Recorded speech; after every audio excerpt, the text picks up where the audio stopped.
بسم الله الرحمن الرحيم الحمد لله رب العالمين والصلاة والسلام على أشرف الأنبياء والمرسلين سيدنا ومولانا أبي القاسم المصطفى محمد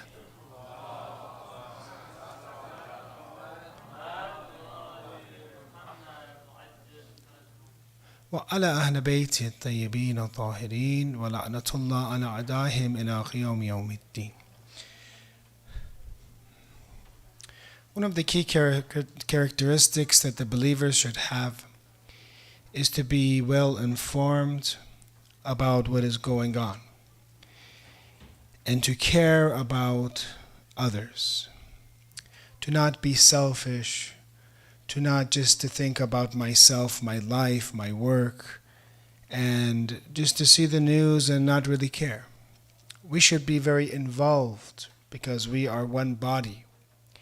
And some of the traditions mention that the followers of Ahlul Bayt, alayhimus salam, they are a tree. And the roots of this tree is Rasulullah. And the trunk of this tree is Imam Ali alayhi salam. And the branches of this tree are the Imams. But the leaves of this tree are us, the followers of Ahlul Bayt. So when we are one entity, and we see pain and suffering happening in another place, especially to the followers of Ali Muhammad. I'm specifically talking about Lebanon right now. And you see that the bombardment that is happening, especially what we heard today, this afternoon, the death toll has reached more than 2,000, which is more than 2006. 2006 has already beaten its record.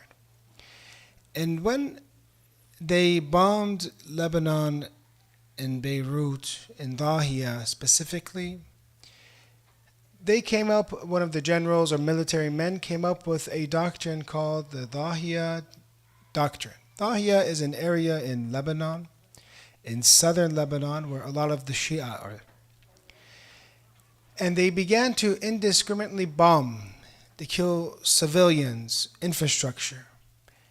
And there's much loss of life. As you've seen in Gaza, this is a continuation of the Dahiya doctrine. It is instance from 2003, the devastation, annihilation, we see genocide that is happening. This is continued from what this military man said was successful in 2006, which wasn't, because this has two issues. One, it is a war crime. To target civilians, to purposely target civilians, roads, infrastructure, homes. Two, when you target civilians, what happens? That group or those people that you want to get, more people will come to join them because they are saying, you're killing us. Why are you killing us? Why are you indiscriminately bombing us? So it defeats its own purpose because now you get more people that are upset against you. In the long run, as we see these crimes that are happening, it's only working against their favor. And that people are waking up throughout the entire world. Not, I can believe in almost all continents right now. People are despising these war crimes that are happening and making dua for the innocent. So tonight our duas are for our brothers and sisters in Lebanon, especially those that are joining us from the Lebanese community. You have to be, reach out to them, ask them, are you okay? Is everything okay? Many of them have family members that have been killed, been martyred in this, bombardment that's been happening. When we look at the traditions of Ali Muhammad, the Ahlul Bayt, we see that there will be, I'm not saying it's the end of times right now. I cannot have that. We're told not to make a specific time for the zuhur of the Imam of the age. You should be so hopeful, not even say it's tomorrow. You should be so hopeful, say it can inshallah happen now, right now, this instant. This is how hopeful and ready you should be. Not say, inshallah next year it happens. No, that's wrong. But you see traditions that talk about the time period that is attached before the dhuhr. what they call it Akhir al-Zaman. A time period you've heard the traditions. There's so many traditions, and in many parts of the world right now, people are studying these traditions. See, how will the world be before the coming of the Mahdi? Because this is a concept that is both in Shiism and Sunnism. Both have the concept of Imam Mahdi. Some of the traditions Sunnis and Shias have say about dhulm and oppression, that it is so occurring that people wish to die even though they don't have debt. They don't have anything, a cause for that. They just wish. They see so much bloodshed, so much oppression, that they wish they would die during that time. Imagine how hard must things be, how much oppression must be that you say, I don't even want to live anymore.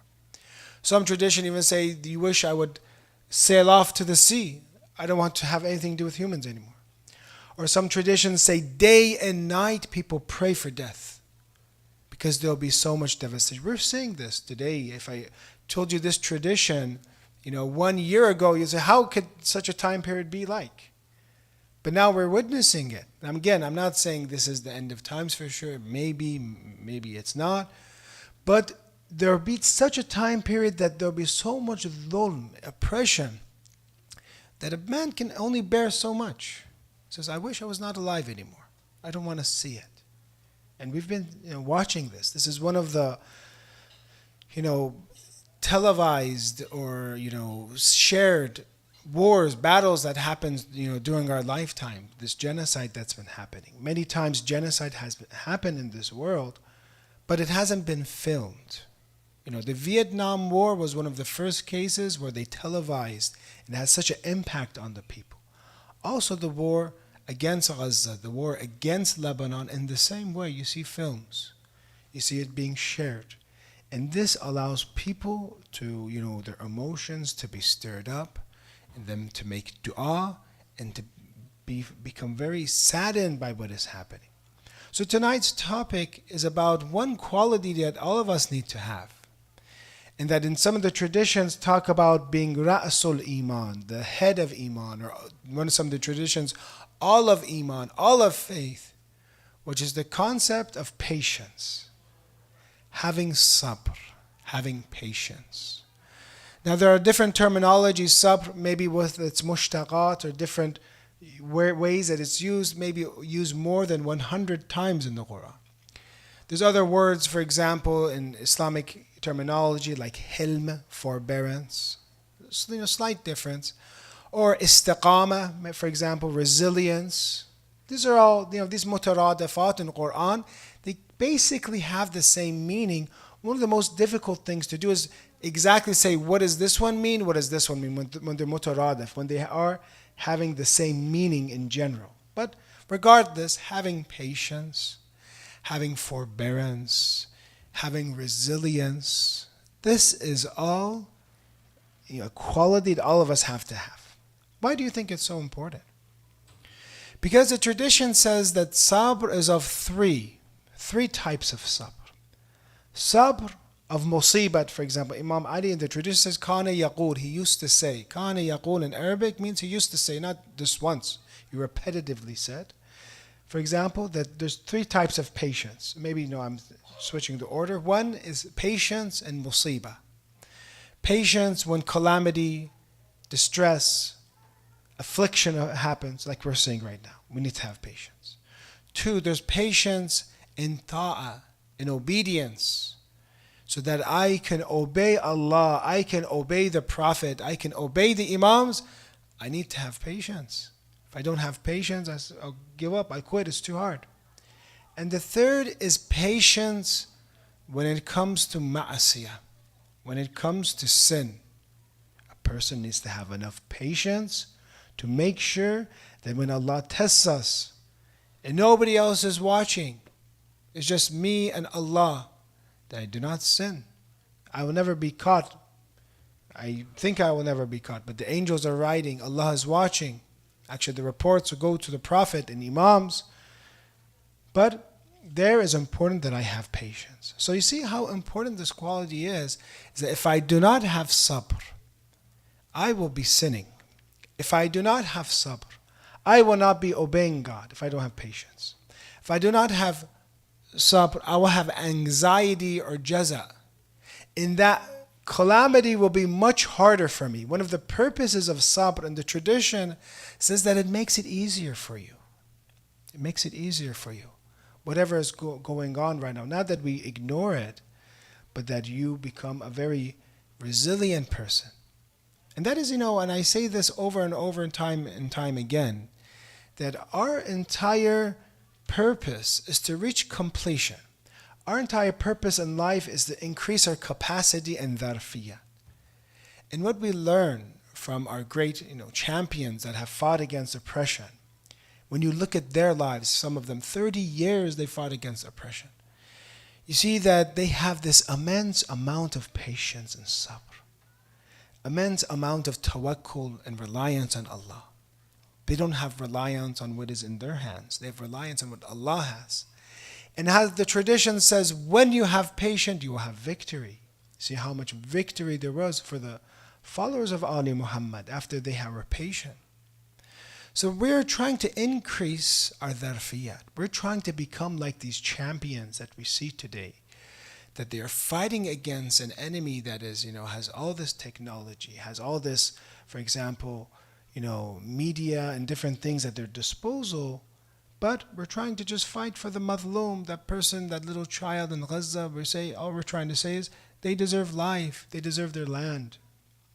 And we say this to everywhere.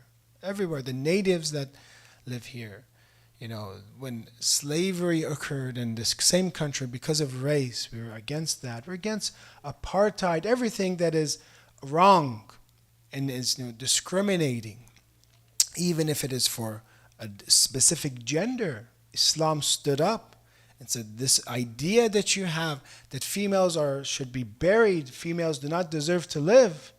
Islam came and mentioned, we have so many hadith about how one of the best children to have is to have a daughter. How great it is to have a daughter. And Rasulullah had Sayyidah Fatima alayhi salam, peace be upon her, salawat ala Muhammad wa ala Muhammad.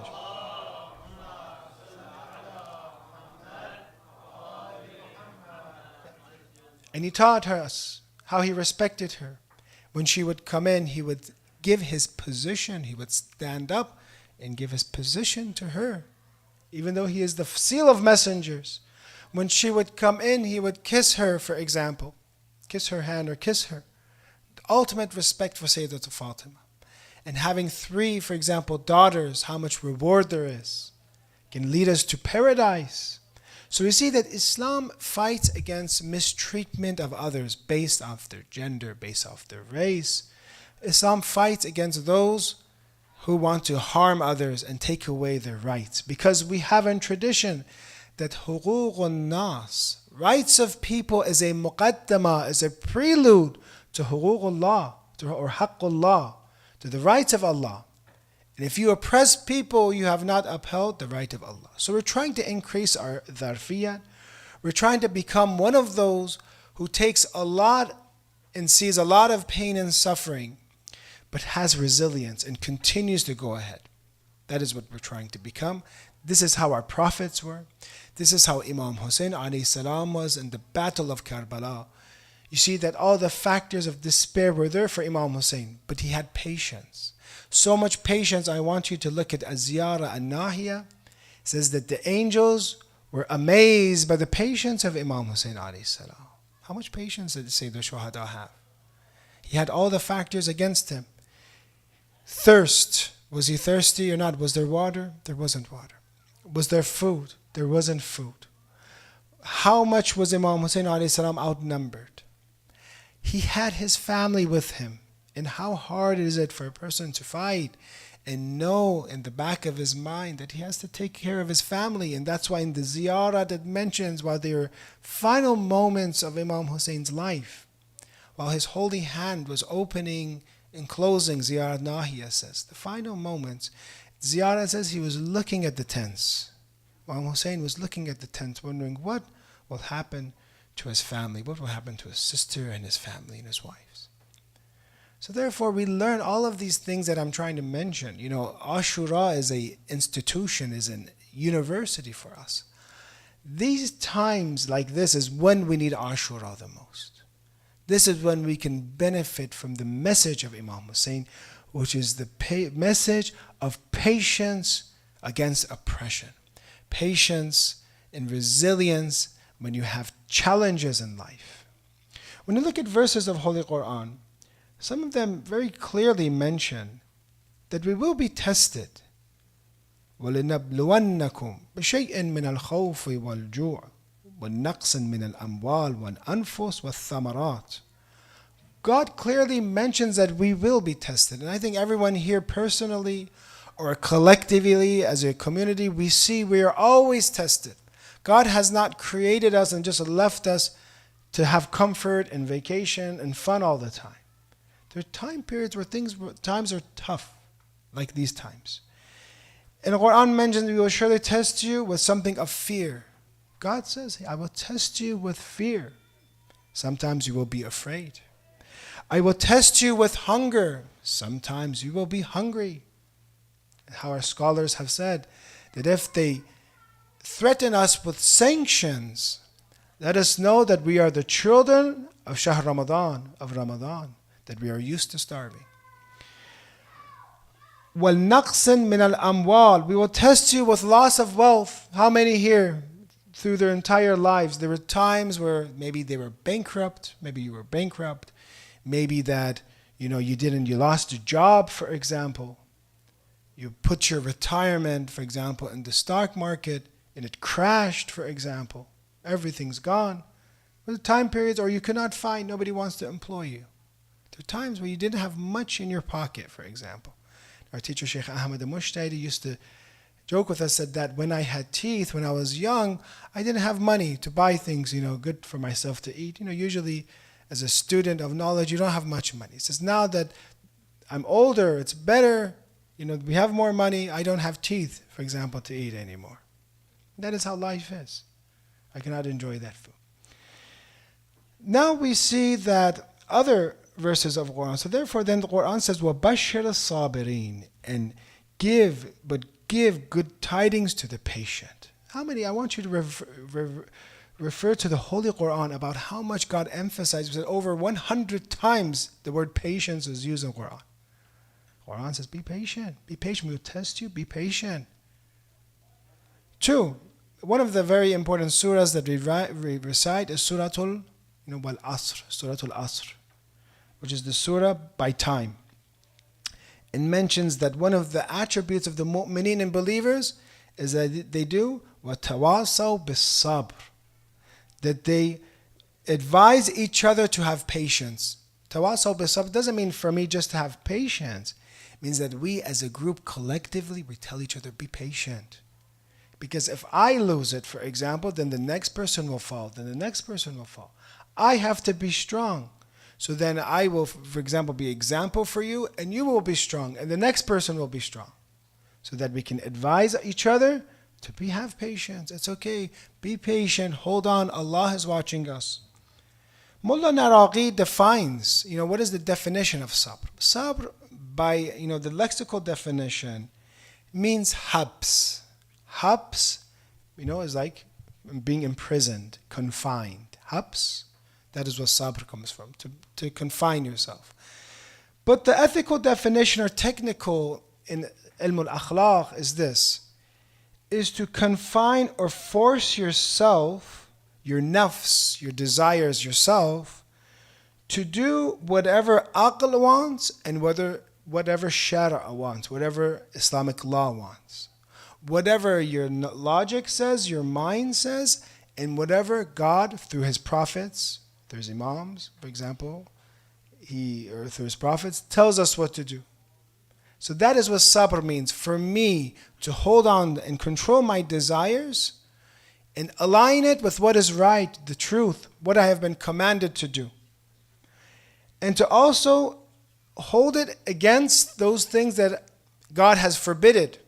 For example, I want to, and comes in musibat and ma'asiyat and ta'ah and obedience and sin and having patience against calamity, that sometimes your nafs and your lower desires wants to either have anxiety or be depressed or to not be able to control the situation. But sabr means you take habs, you confine yourself and you put yourself in full control. This is fine, this is okay, this is what Allah wants for me. Or when it comes to obedience, when it comes to sin, and it comes to instructions, I don't want to do this right now. I love, for example, love to do this. I found out this is haram. I love listening to music. It's great. It gives me, when I'm driving my car, I drive super fast, for example, when I drive music. I love it. But Aql says, this is wrong for you. It has a bad message. Shara says, this is wrong. This type of music is haram. Do not listen. So I confine myself and I fight against my lower desires. I say, it's wrong. I have sabr. I'm not going to do it anymore. And that is how you become successful. That by fighting that biggest enemy within you, because this biggest enemy wants to have ego, my nafs. This biggest enemy wants to perpetually continue and to command me towards evil and wants me to devour others' rights, eat whatever I want to do, say whatever I want to say, listen to whatever I want to listen. But sabr means control. Take control of it. Take control of this tongue. Somebody is telling you, revealing someone's secrets. Or you have something very interesting you saw about Sayyid, for example. You saw Sayyid do something and you love to tell the community. This is a joke and this doesn't happen, but you saw Sayyid there and you said, I love to tell people. Have patience or else I'll come after you, for example. No, but have patience. You don't have to tell it. So whatever you want to do, a lot of times when you don't get into fighting against yourself, you lose control. The opposite of sabr is losing control of yourself. And you notice there are people that haven't worked on themselves. They like to say whatever they want. They like to act however they want. They haven't done tahdib. They haven't worked on themselves. They haven't refined themselves. And when you look at the greats, our scholars, you see how much they worked on themselves. Everything they say, it comes with aql, it comes with logic. Everything they do is from logic. They have really confined the desires. So they're in complete submission. They take, as they say, they have killed their lower desires. But you cannot really kill it.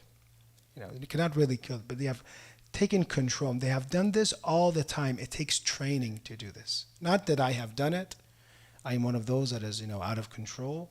But those that have truly done this, they are always in that complete, case of patience. You tell them bad news. What happened? They're in patience of Allah. You give them all of the resources of the world. They have patience and give the homes. They give, for example, the charity. They help the masjids. They help poor people. So they're in control of their lives. And that is what we're trying to get to. It's interesting. These three things are related to one another. If you have patience from sin, if you have patience when it comes to obedience of God, you will also be patient in calamity. It comes from one foundation, which is sabr. You will become the strongest of people. And if you look at our leaders, look at our scholars, they have fought so much against their desires that there's no worldly desire in them anymore. Most rulers in the world, you can seduce them. You can trick them. Give them money. Look at how, for example, Muawiyah used to treat some of the generals of Imam Hassan alayhi salam by buying, 100,000 dirhams or buying them. Why? Most people will be seduced by money, dunya, or other things. Now imagine you become strong like your leaders and you're not attached to the world anymore. How is that enemy going to hurt you? How is he going to harm you? How is he going to take away the world which you don't care about anymore? Look at Sayyidah Zainab alayhi salam. When it comes to Sham and her speech, that a lady that is a daughter of Amir al-Mu'mineen alayhi salam in Kufa, they said, I thought as if it was Imam Ali speaking again, like a lion. And then in Sham, she destroys Yazid. Why? Because she was not attached to this world. If she was attached to this world, Yazid would have harmed her, would have taken away, threatened her with that world that she has. But she has no association with the dunya, just as her father, just as her grandmother, just as her grandfather. Therefore, she was not an asir, she was not a captive. She was an amir at that time. She was a commander, and she brought down Yazid because she had no connection to the world. Because when you work on yourselves, you do tahdhib of yourselves, you have sabr over your desires and attachments, you become invincible. Nobody can take you down. The virtue of patience. There's a tradition from Prophet Isa alayhi salam, إِنَّكُمْ لَا تُدْرِكُونَ مَا تُحِبُّونَ إِلَّا بِصَبْرِكُمْ عَلَى مَا تَكْرَهُونَ. Verily, you will never be able to attain what you love until you're able to endure that which you despise. If you want to attain, it's a general principle we learn from Prophet Isa, from Jesus. If you want to attain what you love, you also have to have patience with that thing that you don't like. Look, for example, those that are athletes, those that run marathons, for example. How much training did they do? How many training did they do when they didn't want to do it? They didn't want to wake up early. They didn't want to run, for example, 26, 27 miles and train and train and train. Then at the end, they achieve that, for example, that conditioning, that body, or they win that race because they wanted to become the champion after doing so many things that they didn't want to do. Because, working out, exercising, all this is pain and suffering. But they do it, they achieve. And you see, this is the actually key to success in all fields. That the more you put into things, the more you are serious about something, and you do it at a time when, for example, if you see children that get into Ivy League schools, a lot of times those same friends were going out Friday night and hanging out, or weekdays hanging out, but they always would sacrifice their weekdays, weekends, but then they reached that thing what they wanted. They got into that school that they wanted. Let's recite a salawat ala Muhammad.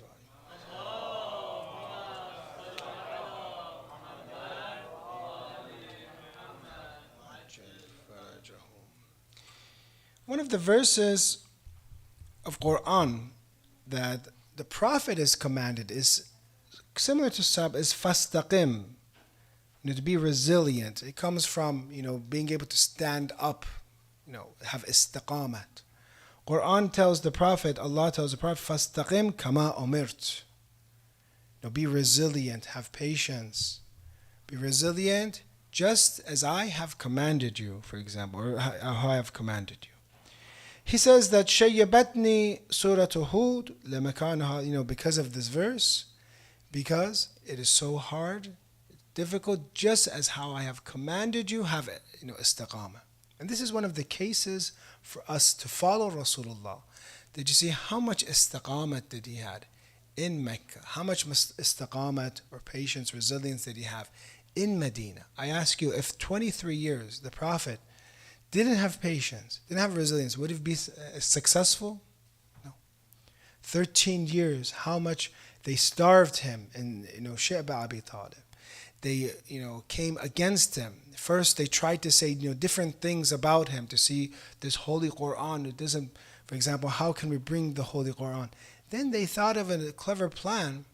First they said, could say, is he a liar? They say he's al-Sadiq al-Amin. He cannot say our money is with him. He's trustworthy, for example. Cannot say he's a liar. So they thought and thought and thought, and finally they said he is sahir, for example. This is witchcraft. This Quran is sihr. And those that have low intelligence, it kind of got them. So, this Quran is witchcraft. It's too, mystical, magical. So you see, the Prophet, through all these insults that they gave to him, he had patience. And then you see all those battles that he fought against his own people, against Quraysh. That finally the people of Medina, another city, took him in and protected him. And then he had victory. After all these battles that he was outnumbered, after many times of his family members like Hamza were shaheed. But as we said, when you have patience, at the end, there will be victory. But if you want to give in from the beginning in Mecca, after, for example, they tried to assassinate him in Laylatul Mabit, when 40 different people from 40 different tribes tried to assassinate him. He said, I'm tired of this. I don't want it anymore. My life is in danger. Then This deen that we have today possibly would not have reached us. So therefore, we have to increase our istiqamat. The last thing that I want to talk about is this. We see a tradition from the Prophet. I swear to him in whose hand is my life, the world should not end unless the time should come when on passing by the graveyard, a person will throw himself into the grave and say, I wish I were in the place of the owner of the grave. Again, going back to what I said at the beginning. That during the end of times, things will become so difficult that people wish death. During these times, we also need to have, while we have patience, we need to have something else. And that is, we need to be able to have hope. We need to have hope. Because we believe that the Imam of the age is active in this world. Some think that the Imam is just there and is just hiding, for example, in occultation and not doing anything. We believe that Imam al-Zaman is very active in this world. And even though we cannot see him, the tradition says we benefit from him. Just as you benefit from the sun behind the clouds. This world is being administered by Allah, and many things in this world are being aided by the Imam of the age, especially for the followers of Ali Muhammad. So, Allahumma salli ala Muhammad wa ala Muhammad. We can see the Imam as a shepherd, and that we are his flock, and that we always have to know, however many enemies we have, how many people want to kill us, harm us, commit genocide against us, that we have Imam al-Zaman, we have our shepherd, and he's always guarding us. And how many different calamities would face if he didn't protect us. And all the victories we have is because of Imam al-Zaman. So I advise you to have patience into remembrance of the Imam of the age during these times. These times should make us call Imam al-Zaman even more. If you know how to do salat for Imam al-Zaman, do that salat. If on Fridays, do not allow a Friday to pass without remembering him. If some do dua and nutba, the dua of weeping. Some do ziyarat al-Yasin. Our leaders, our scholars, on Friday afternoon, they do ziyarat al-Yasin. It's a visitation of Imam al-Zaman. Or in our qunuts, we do Allahumma kulla waliyaka dua for the protection of the Imam of the age, so that inshallah he can make dua for us. Many times we think that, we are going to protect the Imam of the age. Of course, Allah will protect him. But when you make dua for him, Allah is going to protect you. He is going to make dua for you as well. So we have to increase this remembrance. It never separates suffering and dhulm, because the traditions, you have to align them correctly. That at the beginning, the world will be filled with oppression and tyranny, but just how it was filled with oppression and tyranny, then when the Imam comes, it will be filled with justice and equality. And the world will become beautiful. And this is one of the most important aspects of Shiism, is it may have a very lively, a deep connection to the Imam of the age. Some of our great scholars, some of them who have recently passed away, or have been, martyred, they used to say that remembering the Imam is generally like remembering someone who you love. When you love someone, you remember them. You would say this. When you love someone, you remember them. Mothers, parents, right, for example. What feeling do you have when you put your children in school? Or when they go, for example, on a trip? As if you're with them. You're always thinking, what is he eating right now? Does he get enough for exams? Is he paying attention in class? What is he doing? When you love your child, you're always remembering them, right? He says in the same way, when you love the Imam of the age, you're always wondering, where is the Imam? Where is he? What is he doing right now? Is he worshiping Allah right now?